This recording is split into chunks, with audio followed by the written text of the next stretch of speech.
kee bareessee hin galchuu ofirraa.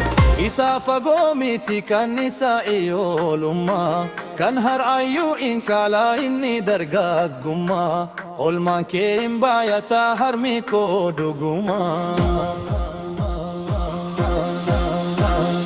Harmee deessuu dhiiraa wal shamarranii, haadha ogeessotaaf deessuu guutawwanii. Waaqni isin badhaasna lafaan guuttanii, hedduudha hin dhumuu gallanni keessanii.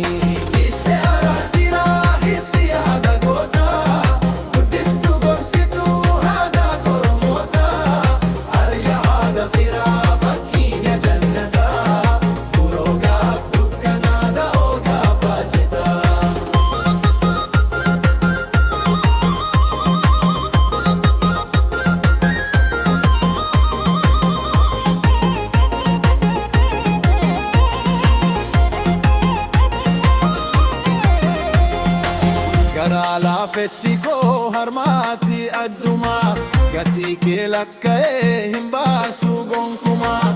Isaan ijaan argeef kan dhaga'e hundumaa, daa'imummaa kooti hanga dargaggummaa. Maal godheen deebisaa kunuunsa ijoollummaa. Lakkoofsaan deebi'aa qarshiin homaa miti, kunnemen rakkisuu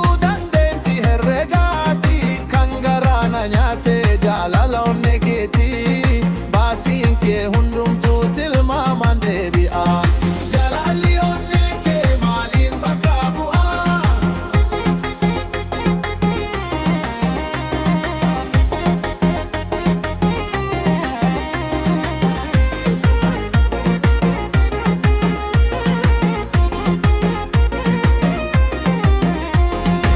Jaalalli onnee kee maaliin bakka bu'aa?